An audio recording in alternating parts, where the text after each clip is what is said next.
آپ کی تربیت میں یہاں تک پہنچنے میں آپ کے والدین کا کیا کردار ہے، اور اس میں زیادہ والد صاحب کا رہا، والدہ کا رہا؟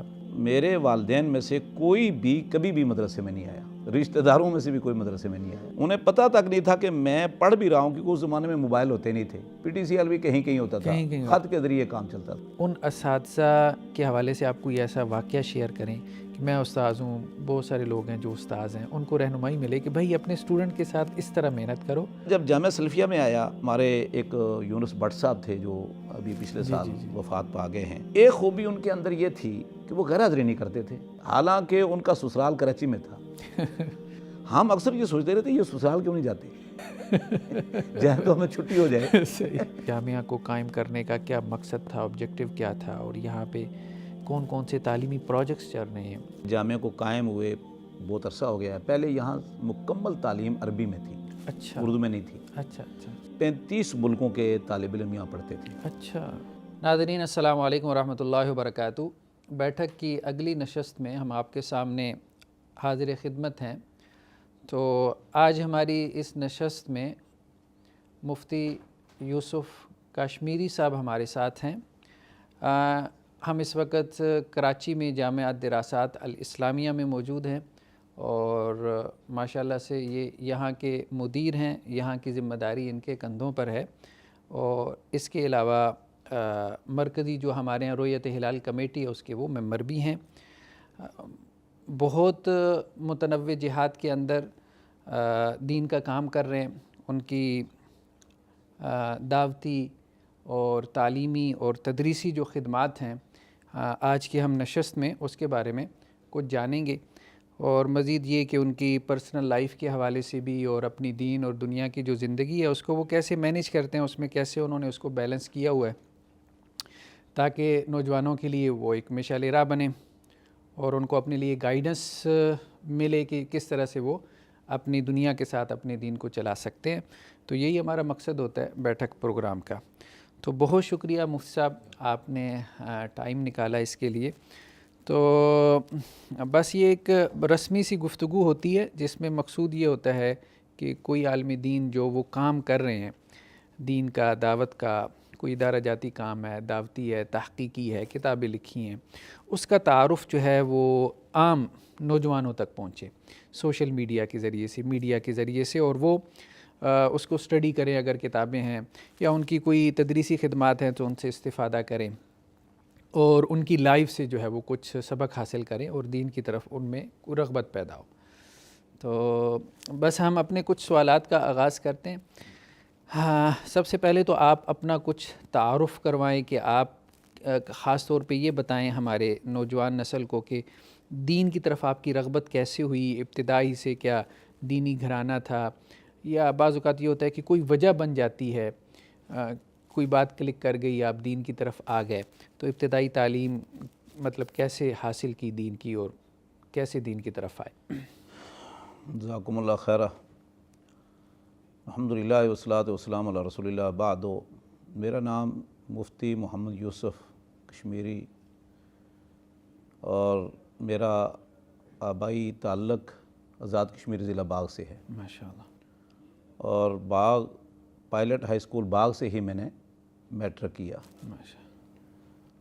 تو میٹرک کرنے کے بعد اگرچہ میں کالج میں داخل ہو گیا تھا، لیکن میرا ذہن جو ہے وہ دین کی طرف تھا، یعنی مدرسے کی طرف نہیں تھا، دین کی طرف تھا۔ دین کی معلومات بھی اللہ کے فضل و کرم سے تھی ہمیں، اگرچہ ہمارا جو خاندانی تعلق ہے میرا وہ کوئی بہت زیادہ نہ دینی ہے نہ بے دین ہے، معتدل ہیں، اور لیکن بعض مسائل میں اسکول میں بھی ہم بحث مباحثہ کرتے رہتے تھے، اور دینی پروگراموں میں بھی جانا ہوا، تو علماء کرام سے بھی ملاقات ہوئی، تو اس سے پھر شوق پیدا ہوا کہ اصل جو روشنی ہے وہ دینی علم کی ہے، تو جس سے انسان صحیح طریقے سے دنیاوی زندگی اور اخروی زندگی میں کامیاب ہو سکتا ہے۔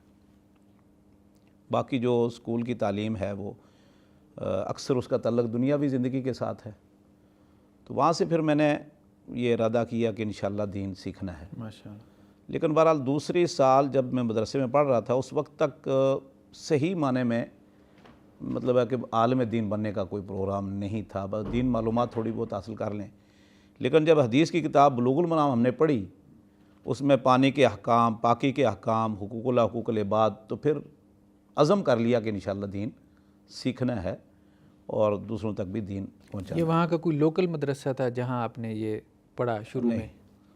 میٹرک کرنے کے بعد پھر میں فیصل آباد آ گیا، جامعہ سلفیہ۔ اچھا، جامعہ فیصل سلفیہ آباد، جی 6 سال وہاں پڑھا ہوں۔ پھر جامعہ محمدیہ گجرانوالہ سے میں نے وہاں سے فراغت حاصل کی۔ اچھا، ماشاء اللہ۔ عبد المنان نورپوری رحمۃ اللہ علیہ اور مولانا عبدالحمید ہزاروی رحمۃ اللہ علیہ، ان سے میں نے صحیح بخاری پڑھی، اور وہاں سے فارغ ہونے کے بعد پھر میں 1993 میں مدینہ یونیورسٹی میرا داخلہ ہو گیا۔ اچھا، ماشاء اللہ۔ جی، تو وہاں کلیت الشریعہ میں 4 سالہ کورس میں نے کیا ہے، یعنی جس کو LLB شریعہ آپ کہتے ہیں، یا قضاء اور افتاء کا کورس، ماشاء اللہ۔ 4 سالہ کیا، اور وہاں سے پھر فارغ ہونے کے بعد کراچی آ گیا، اور 1997 سے لے کر آج تک پھر اسی جامعہ دراسات الاسلامیہ میں پڑھا بھی رہا ہوں، اور مختلف ذمہ داریاں بھی ہیں، جیسے دارالفتاء کی ذمہ داری بھی میرے پاس ہے، ماشاء اللہ۔ جتنے پورا صوبہ سندھ سے تقریباً فتویٰ کے لیے لوگ یہاں آتے ہیں، جدید مسائل میں، جس میں پیچیدہ مسائل بھی ہیں،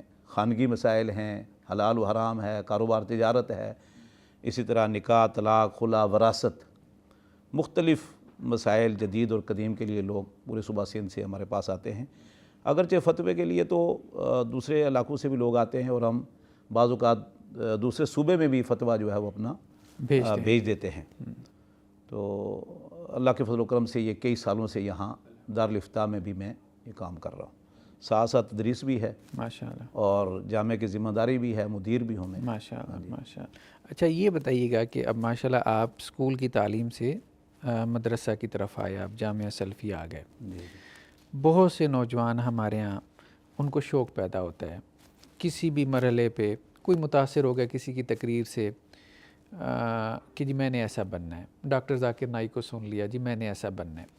اب وہ بچہ MBBS کر رہا ہے، میڈیکل کر رہا ہے، یا انجینئرنگ کر رہا ہے، وہ چاہتا ہے میں دین کی طرف آؤں، وہ کوئی تھوڑا بہت پڑھنا بھی شروع کر دیتا ہے، اس کے گھر والوں کی طرف سے ریزسٹنس آتی ہے، کس طرف چلے گیا، ہم نے تم پہ لاکھوں لگا دیا، مولوی بننے جا رہے ہو۔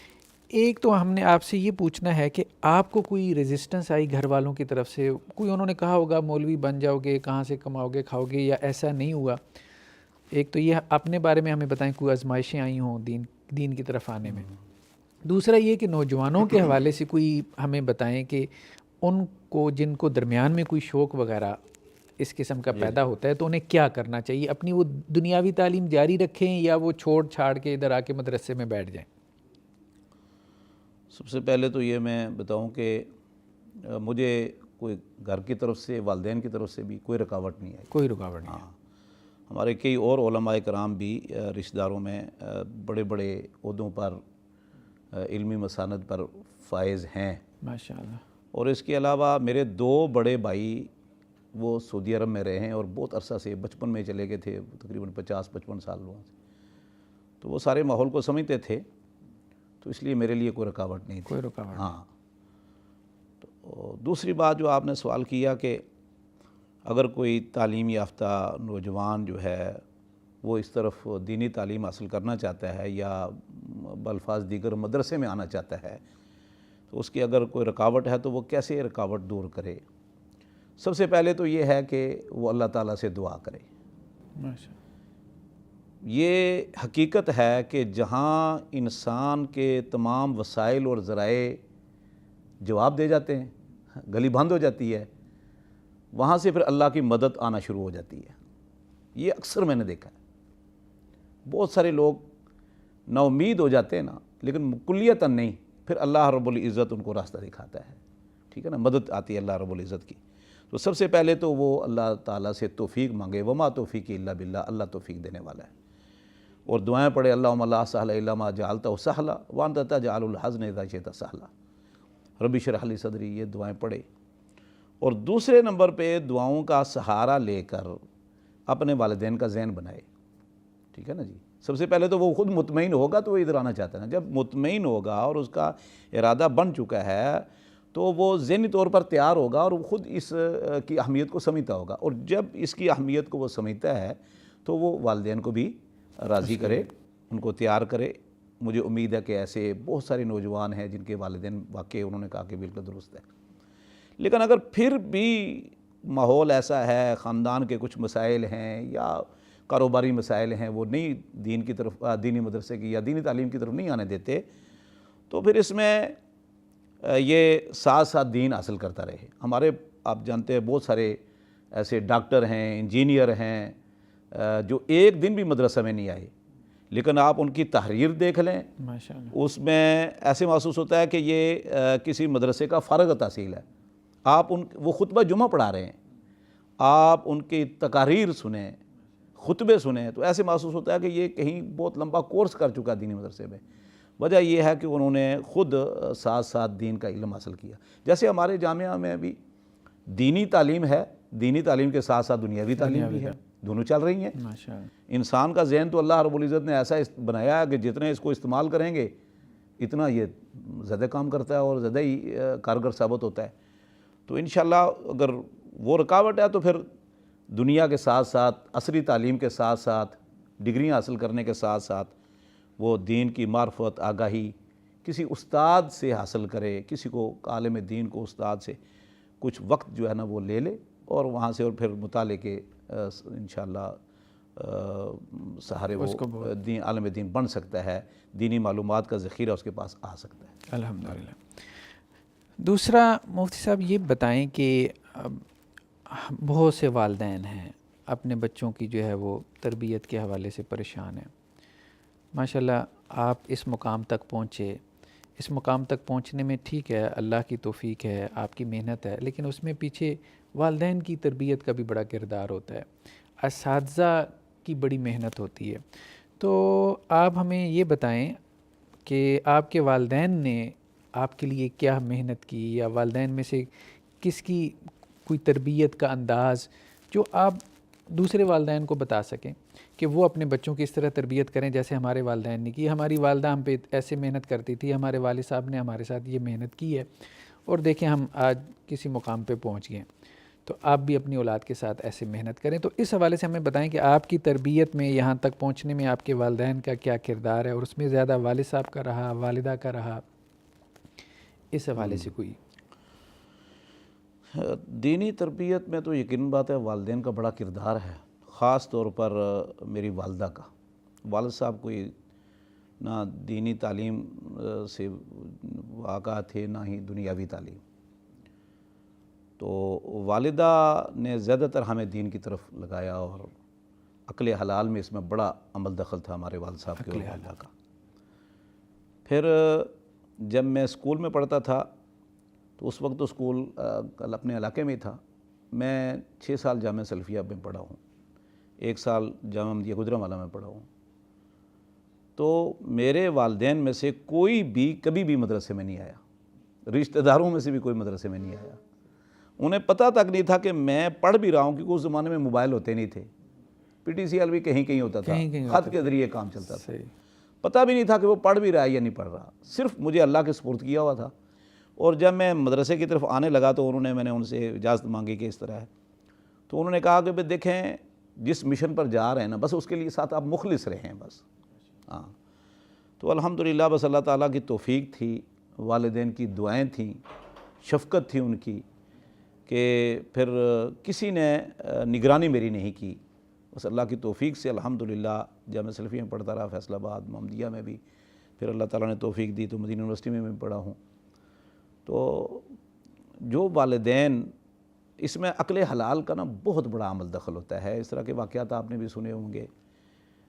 پھر بعض والدین جو ہیں وہ بالکل جو ہے اپنے بچوں کے ساتھ شفقت اور محبت کا رویہ رکھتے ہیں، ٹھیک ہے نا جی، وہ زیادہ ہٹ درمی نہیں کرتے، زیادہ ضد نہیں کرتے، نہ ان کی اولادیں ضد کرتی ہیں۔ تو جب وہ ایک راستے کا تعین کر لیتے ہیں تو پھر والدین بھی ان کا ساتھ دیتے ہیں، تو جب والدین ساتھ دیتے ہیں، ان کی دعائیں ساتھ ہوتی ہیں، تو سارے معاملات حل ہو جاتے ہیں اللہ کے فضل و کرم سے۔ تو میں سمجھتا ہوں کہ اس میں والدین کی دعائیں تھیں اور اللہ کی سب سے بڑی توفیق تھی۔ باقی میں یہاں بھی طالب علموں کو کہتا رہتا ہوں کہ کئی ایسے بچے ہیں جن کو ان کے والدین چھوڑ کر ہر روز فون کرتے ہیں، ان کے پھر یہ بھی معلوم کرتے ہیں ہاں بھائی صبح ناشتہ کیا تھا نہیں کیا تھا، یہ کیا ہوا، نہائے تھے یا نہیں نہائے تھے فلاں، اور پھر روزانہ دوسرے دن اس کا۔ تو میں اکثر لوگوں کو بھی کہتا ہوں کہ دیکھیں، اگر آپ اس طرح چھوٹی چھوٹی باتیں بچے سے پوچھتے رہیں گے، بچہ بجائے دلیر ہونے کے یا ہمت ماننے کے اس کے حوصلے کمزور ہو جائے، ٹھیک ہے نا جی، تو چھوڑ دو اس کو دین کی طرف، اللہ سے دعائیں کرو۔ اور ہم نے تجربہ بھی کیا ہے کہ جو میرے ساتھ بھی کئی طالب علم تھے، معمولی سی بات ہوتی اس کے والدین وہاں پہنچ جاتے تھے، والد صاحب یا والد یا بھائی، یا ہاں تجھے یہ تکلیف ہو گئی، پریشانی ہو گئی، تو پھر وہ نہیں جو ہے نا وہ منزل مقصود تک پہنچ سکے۔ کیونکہ تعلیم، خواہ دینی تعلیم ہو یا عصری تعلیم ہو، آپ دیکھ لیں دونوں قسم کی تعلیم میں بڑی مشاکل ہیں، بڑے مسائل ہوتے ہیں۔ اسکول میں پڑھ رہا ہو طالب علم یا کالج میں پڑھ رہا ہو، مسائل تو ہوتے ہی ہیں، حتیٰ کہ مدرسوں میں تو مسائل زیادہ ہیں۔ مثال کے طور پر وطن سے دور ہوتا ہے، وہاں رہائش ہوتی ہے، کھانے پینے کے مسائل ہیں، تعلیم کے مسائل ہیں، وسائل کے بے شمار ایسی۔ تو اس لیے پھر اس پر تو والدین کو یہی کہنا چاہیے کہ بھائی آپ صبر کرو، صبر، کیونکہ ان اللہ مع الصابرین، صبر کرنے والوں کے ساتھ اللہ تعالیٰ ہوتا ہے۔ وَاسْتَعِینُوا بِالصَّبْرِ وَالصَّلَاةِ، اور صبر کے لیے سب سے بڑا سہارا جو ہے وہ ہمت کے لیے، آگے بڑھنے کے لیے وہ نماز ہے اور صبر ہے، سب سے بڑا تعاون ہے، مدد ہے، ہیلپ ہے، وہ نماز اور صبر ہے۔ تو اس میں پھر اللہ رب العزت سے بار بار بندہ توفیق مانگتا رہے تو معاملہ مرحلہ انشاءاللہ آسان ہو جاتا ہے۔ ماشاءاللہ آپ نے کافی اداروں کا تذکرہ کیا، جامعہ سلفیہ کا، جامعہ محمدیہ، پھر آپ کو اللہ تعالیٰ مدینہ یونیورسٹی بھی لے گئے، تو وہاں کے بعض اساتذہ کہ جو آپ کو یاد آتے ہوں، جنہوں نے بڑی محنت کی، اور ان اساتذہ کے حوالے سے آپ کوئی ایسا واقعہ شیئر کریں کہ میں استاذ ہوں، بہت سارے لوگ ہیں جو استاذ ہیں، ان کو رہنمائی ملے کہ بھائی اپنے اسٹوڈنٹ کے ساتھ اس طرح محنت کرو تو کل کو وہ مطلب سوسائٹی میں جائیں گے، کام کریں گے ان کو، تو آپ کی ایک۔ مدینہ یونیورسٹی میں بھی بے شمار ہمارے شیوخ اساتذہ کرام تعلیم یافتہ تھے۔ میں خاص طور پر پرائمری اسکول میں جب میں پڑھتا تھا نا، تو ہمارے ایک استاد تھے ماسٹر بشیر، تقریباً ابھی وہ 1.5 سال پہلے فوت ہوئے ہیں۔ بہت سارے ہمارے نوجوانوں کے اور علاقے کے لوگوں کے وہ استاد ہیں، وہ ہمارے لیے بہت بڑا نمونہ تھے۔ یعنی ہمیں اگر حقیقت بات ہے دین کی طرف لگانے والے وہ استاد بھی تھے، ہماری ہمت حوصلہ بڑھانے والے وہ بشیر صاحب، ماسٹر بشیر صاحب۔ اگرچہ استاد اور بھی بہت تھے، لیکن ایک چیز ان کے اندر بہت بڑی خصوصیت تھی جس کی وجہ سے جس سکول میں وہ چلے جاتے نا، وہ علاقے کے لوگ اس کو وہاں سے تبدیل نہیں ہونے دیتے تھے۔ اگر تبادلہ ہو بھی جاتا تو اوپر سے جا کر اس کا تبادلہ رکوا لیتے تھے۔ بہرحال پھر بھی گورنمنٹ کی مسائل تو ہوتے ہیں، اپنی ضروریات۔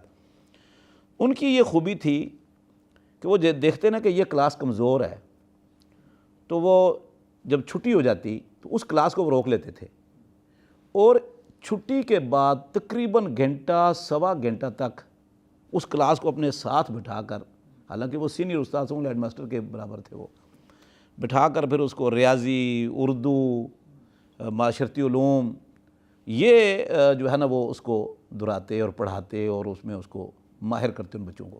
یہ تقریباً یہ ان کا مشن تھا۔ اسی طرح جب جامعہ سلفیہ میں آیا، ہمارے ایک یونس بٹ صاحب تھے جو ابھی پچھلے سال وفات پا گئے ہیں رحمۃ اللہ علیہ۔ بے شمار اور استاد ہیں، کچھ فوت ہو گئے، کچھ زندہ ہیں، لیکن سب کے اندر خوبی ہے۔ لیکن یونس بٹ صاحب کی ایک میں آپ کو خوبی بتا دوں۔ ایک خوبی ان کے اندر یہ تھی کہ وہ غیر حاضری نہیں کرتے تھے، بالکل غیر حاضری نہیں کرتے، حالانکہ ان کا سسرال کراچی میں تھا۔ ہم اکثر یہ سوچتے رہتے یہ سسرال کیوں نہیں جاتے، جہاں تو ہمیں چھٹی ہو جائے۔ اچھا، وہ آتے تھے چھٹیوں میں، اچھا چھٹیاں ہوں تو وہ سسرال میں کراچی آتے، چھٹی کے علاوہ نہیں۔ ایک تو غیر حاضری پورے پیریڈ کی وہ یا پورے دن کی نہیں کرتے تھے۔ پھر دوسری بات ہے کلاس میں وہ لیٹ نہیں آتے تھے، ادھر سے کلاس کا ٹائم ہوا ادھر سے وہ سیدھے کلاس میں داخل ہو جاتے۔ مخلص اتنے کہ جو ان کے پاس علم تھا نا، وہ چاہتے تھے کہ میں وہ طالب علم کے ذہن میں انڈیل دوں، اور جو کتاب میں پڑھا رہا ہوں، جس فن کی کتاب میں پڑھا رہا ہوں، تقریباً طالب علم کی تشنگی دور ہو جائے، اس میں مہارت ہو جائے۔ جیسے مثال کے طور پر اس وقت کراچی میں الحمدللہ اللہ کے فضل و کرم سے وراثت کے اندر فتوے وغیرہ جامعہ سے اور جماعت کی طرف سے میں ہی دیتا ہوں۔ ماشاءاللہ۔ وراثت ہمیں یونس بٹ صاحب نے پڑھائی، اور جب استاد محنت سے پڑھاتا ہے اور وہ وقت بھی ضائع نہیں کرتا اور توجہ بھی دیتا ہے، تو وہ کتاب قدرتی وہیں کلاس میں یاد ہو جاتی ہے۔ یہ ہم نے تجربہ کیا ہے، کیونکہ پڑھانا ایک فن ہے۔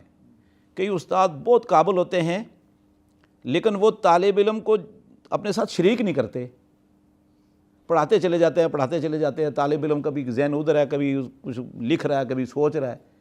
کچھ استاد ایسے ہوتے ہیں وہ بہت قابل نہیں ہوتے، لیکن وہ جو پڑھا رہے ہوتے ہیں نا، اس میں طالب علم کو جگا کے رکھتے ہیں، طالب علم کی توجہ اپنی طرف رکھتے ہیں، اس کی آنکھوں میں آنکھیں ڈال کے بات کرتے ہیں، جس کی وجہ سے طالب علم کا وہ دماغ بھی، اس کی توجہ، اس کے کان، اس کی آنکھیں وہ وہاں موجود ہوتی ہیں کلاس کے اندر۔ اللہ لمن کان لہ قلب و القی سمع وہو شہید، تو آدھا سبق کلاس میں یاد ہو جاتا ہے۔ تو یونس بٹ صاحب کے اندر الحمدللہ یہ خصوصیت اور بڑی خوبی تھی، مخلص تھے اپنے طلباء کے ساتھ اور فن کے ساتھ، اگرچہ بے شمار اور استاد بھی ہیں۔ اس طرح مدینہ یونیورسٹی میں بھی الحمدللہ بڑے بڑے اساتذہ سے، شیوخ سے، جو ابھی بھی اس وقت زندہ ہیں، کچھ اکا دکا فوت بھی ہو گئے ہیں، ان سے ہم نے علم حاصل کیا۔ وہاں تو الحمدللہ ہم نے یہ دیکھا ہے کہ وہ فن کے ساتھ بھی ان کو بڑی مہارت ہوتی ہے، جو کتاب پڑھا رہے ہوتے ہیں نا، اس کتاب میں ان کو اچھی خاصی مہارت ہوتی ہے۔ پھر طلباء کے ساتھ بڑی محبت وہ کرتے ہیں، آسان انداز کے ساتھ، سہل انداز کے ساتھ وہ پڑھاتے ہیں۔ تو اس میں کئی اساتذہ کے اس طرح کے واقعات ہیں، طلباء کے بھی ہیں۔ اچھا، ماشاءاللہ آپ کا کوئی تقریباً 3 دہائیوں کا ہے تعلیم اور تعلم، درس و تدریس کا یہ سلسلہ، بڑی لمبی عمر آپ نے اس میں گزاری۔ یہ اس بارے میں آپ کیا کہتے ہیں کہ کچھ لوگ کہتے ہیں کہ جی تعلیم اور تربیت سیم چیز ہے، یعنی آپ تعلیم دیں، کتاب و سنت پڑھائیں، اسی سے تربیت ہو جائے گی۔ کچھ لوگ کہتے ہیں کہ نہیں، تعلیم ایک علیحدہ چیز ہے، تربیت ایک علیحدہ چیز ہے، صرف بچوں کو ہم مدرسے میں صرف پڑھاتے رہیں تو اس سے ان کی تربیت نہیں ہوتی، تربیت کے لیے ہمیں علیحدہ سے کوئی نظام بنانا چاہیے، وضع کرنا چاہیے۔ مطلب ایک ہوتا ہے معلم اور ایک ہوتا ہے مربی۔ تو آپ کی اس کے بارے میں کیا نقطہ نظر ہے؟ خاص طور پہ تربیت کے حوالے سے بہت کمی نظر آتی ہے، ہر جگہ ہی نظر آتی ہے، تو اس کمی کو ہم کیسے دور کر سکتے ہیں اور اس میں مطلب کیا کرنا چاہیے آپ کے خیال میں؟ اس میں کوئی شک نہیں، تعلیم اور تربیت اور تہذیب میں سمجھتا ہوں یہ علیحدہ علیحدہ چیز نہیں ہے، علیحدہ نہیں، ہاں یہ ایک ہی ہے، کبھی علیحدہ ہو بھی جاتی ہیں۔ اس میں سب سے بڑا کردار، رول استاذ کا ہوتا ہے۔ اگر استاذ، معلم، مربی، ٹیچر جو کسی بھی ادارے میں شاگردوں کا روحانی باپ ہوتا ہے، اگر اس کی اپنی اصلاح ہے، اس کی اپنی تربیت ہو چکی ہے، وہ تہذیب یافتہ ہے، تعلیم یافتہ کے ساتھ ساتھ وہ تہذیب یافتہ ہے، اس کی گفت و شنید، اس کا اٹھنا بیٹھنا، اس کا کھانا پینا، اس کا چلنا پھرنا، اور اس کی عبادات، معاملات، اخلاقیات میں ادب کی جھلک ہے، سمجھ آ رہی نہیں؟ ٹھیک ہے، باادب ہے، اور اپنی اس کی اصلاح ہو چکی ہے، تو یقیناً بات ہے پھر طالب علم جو ہے وہ اپنے استاد سے سیکھتا ہے۔ تو میں سمجھتا ہوں کہ اگر ایسا استاد صرف تعلیم ہی دیتا ہے تو طالب علم اس کے رویے سے، اس کے اخلاق سے بہت کچھ سیکھ جاتے ہیں اور تربیت پا جاتے ہیں۔ اور اگر استاد کی اپنی تربیت نہیں تو وہ تعلیم تو دے سکتا ہے، اگر تربیت بھی کرتا رہے تو تربیت نہیں کر سکے گا۔ تربیت میں زبان سے زیادہ کردار کا عمل دخل ہوتا ہے، اور اس سے بڑھ کر اخلاص کا عمل دخل ہوتا ہے کہ اخلاص ہو اس کے اندر، مخلص ہو وہ طالب علموں کے ساتھ، اپنے فن میں ماہر بھی ہو، یہ بھی بڑا کردار ہوتا ہے اس کا۔ تو اگر استاد کی تربیت نہیں، اس کا اخلاق اچھا نہیں، وہ باادب نہیں ہے، تو وہ جتنا بھی طالب علموں کو تعلیم دے دے یا ان کی تربیت کرے اس کا اثر نہیں ہوتا. ٹھیک ہے. یہ زبان سے، الفاظ سے زیادہ کردار کا عمل دخل ہے. اس کی بے شمار مثالیں ہمیں نبی کریم صلی اللہ علیہ وسلم کی سیرت سے ملتی ہیں. ٹھیک ہے نا جی. جیسا کہ غزوہ حدیبیہ، جس کو امام بخاری نے غزوہ حدیبیہ کہا ہے اور اس کو ہم صلح حدیبیہ کہتے ہیں، اس میں جب مشرکین مکہ نے یہ معاہدہ طے کر لیا کہ آپ اس سال واپس چلے جائیں، اگلے سال آئیں، اور بھی کچھ شرائط تھیں، تو جب واپسی کا انہوں نے کہا تو آپ نے یہ فیصلہ کر لیا کہ اس مرتبہ تو عمرہ نہیں کر سکتے، اگلے سال ہی آئیں گے. تو آپ نے صحابہ کرام کو فرمایا کہ اونٹ نہر کرو. کوئی نہیں اٹھا. پھر فرمایا کہ اونٹ اپنے نہر کرو. بھائی کوئی نہیں اٹھا. تو آپ پریشان ہو گئے اور گھر میں داخل ہوئے خیمے میں. تو زوجہ محترمہ ام سلمہ رضی اللہ تعالیٰ نے پوچھا کہ اللہ کے رسول آپ پریشان کیوں ہیں؟ تو آپ صلی اللہ علیہ وسلم نے فرمایا کہ میں حکم دے رہا ہوں کہ نہر کریں اور یہ ابھی تک بیٹھے ہوئے ہیں دیکھ رہے ہیں. تو انہوں نے کہا کہ اللہ کے رسول صلی اللہ علیہ وسلم آپ خود اپنا اونٹ نہر کریں، ان کو چھوڑیں. اللہ کے نبی صلی اللہ علیہ وسلم وہ چھری لے کر نکلے نہ باہر، تو سب صحابہ کرام جو ہے نا اپنی اپنی چھریاں لے کر اپنے اونٹوں کی طرف دوڑ پڑے. حتیٰ کہ صحابی کہتا ہے کہ ہمیں یہ ڈر تھا کہ اتنی تیزی سے جا رہے کہ چھری دوسرے آدمی کو نہ لگ جائے. تو یہ ایک انسان کا جو ہے وہ کردار ہے. ٹھیک ہے نا جی. اس کا زیادہ اثر ہوتا ہے. تو اس میں پھر تعلیم کے ساتھ ساتھ تربیت، دو الگ چیزیں تو نہیں ہیں، لیکن پھر بھی بعض تعلیم ایسی ہوتی ہیں جس میں تربیت کا کچھ فقدان ہوتا ہے. اس میں پھر تربیت جو ہے نا وہ استاد اپنی طرف سے تعلیم سے ہٹ کر کچھ سرگرمیاں ہوتی ہیں، ان میں بھی طلباء کو لگا دیا جائے تو اس سے بھی ان کی نشو و نما میں، ان کی تربیت میں، ان کی صلاحیتوں میں جی، ان کے آداب میں اضافہ ہوتا رہتا ہے. تو یہ استاد کے اوپر ہے، وہ جیسے چاہتا ہے کرتا ہے. ہاں جی. ابھی ماشاءاللہ سے ہم جامعہ دراسات الاسلامیہ میں آئے ہیں، تو ماشاءاللہ مسجد دیکھی، بہت خوبصورت بڑی مسجد اور ساتھ میں جو عمارت، تو بڑا جامعہ ماشاءاللہ سے بہت خوشی ہوئی دیکھ کے. تو ہمیں بتائیں اس حوالے سے کہ کیا کام ہو رہا ہے یہاں پہ، مطلب جامعہ کو قائم کرنے کا کیا مقصد تھا، آبجیکٹو کیا تھا، اور یہاں پہ کون کون سے تعلیمی پروجیکٹس چل رہے ہیں تاکہ جو ہمارے نوجوان کم از کم قرب و جوار میں رہتے ہیں یا اور جو یہاں اگر کوئی ہاسٹل کی کوئی فیسلٹی ہے تو یہاں آ کے تعلیم حاصل کریں، اور دوسرے جامعات سے اس جامعہ کا کیا امتیاز ہے؟ مجھے تو یہاں پڑھاتے ہوئے تقریباً 22-23 سال ہو گئے ہیں. اگرچہ جامعہ کو قائم ہوئے بہت عرصہ ہو گیا ہے. پہلے یہاں مکمل تعلیم عربی میں تھی، اچھا، اردو میں نہیں تھی. اچھا اچھا اچھا. تقریباً 35 ملکوں کے طالب علم یہاں پڑھتے تھے. اچھا. 9/11 کا واقعہ پیش آیا، آپ جانتے ہی ہیں. پھر اس کے بعد غیر ملکی طالب علم گھبرا گئے، ڈر گئے. کچھ ویزے کے مسائل، کچھ ملکی مسائل، کچھ پاکستان خود حالت جنگ میں رہا، کئی ملکوں کے اس کے ساتھ اس طرح کے، تو وہ طالب علم تقریباً چلے گئے. اچھا، پھر ہم نے اس کے ساتھ درس نظامی جو ہمارے بر صغیر میں ہوتا ہے، 6 سالہ تعلیم الکتاب و سنہ دین کے حوالے سے ہم نے یہ شروع کیا کورس. تو الحمدللہ وہ ہمارا ایک کامیابی کے ساتھ سفر طے کر رہا ہے. 6 سال کا ہے جی، 6 سال ہے. ٹھیک. اچھا، اس میں ایک شعبہ حفظ ہے ہمارے یہاں، ماشاءاللہ. حفظ اور تجوید، ناظرہ نہیں ہے. ٹھیک ہے. اس کی بھی 3 کلاسیں ہیں. ماہر قاری حضرات ہیں، بہترین مجود ہیں، وہ یہاں پڑھا رہے ہیں. اس کے ساتھ پھر کمپیوٹر ہے. اچھا، ماشاءاللہ. مختلف جو ہمارے یہاں گورنمنٹ یہ جو سرگرمیاں، مثلاً کوئی سلائی ہے، وائرنگ ہے، ہاؤس وائرنگ ہے، جو اچھا اچھا اچھا اس طرح کی اور بھی کچھ چیزیں جو گورنمنٹ سہولت دیتی ہے، ہم اپنے بچوں کو اس میں بھی ہنر سکھلا دیتے ہیں. اس کے ساتھ ساتھ عصری تعلیم بھی ہمارے یہاں چل رہی ہے. اچھا، باقاعدہ ہے عصری تعلیم بھی حاصل کر، جیسے میٹرک ہے، انٹر ہے، اس کی تیاری باقاعدہ. یہ تقویٰ ماڈل سکول ہے، اس کے اساتذہ آتے ہیں، تیاری کرواتے ہیں. ماشاءاللہ. ایک چیز جو ہم نے 2 سال سے شروع کی ہے، ایک نئی چیز، وہ اللہ کے فضل و کرم سے یہ 2 سال چل رہا ہے. ہم نے نا پورے صوبہ سندھ سے ایک ہم نے اعلان کیا تھا کہ فلاں تاریخ کو انٹرویو ہوں گے. ٹھیک ہے. اس میں ہم نے پرائمری پاس بچے لیے ہیں، 5 پاس بچے لیے، اور ان کا انٹرویو لیا. انٹرویو لے کر 24 بچوں کی ہم نے گنجائش رکھی ہے.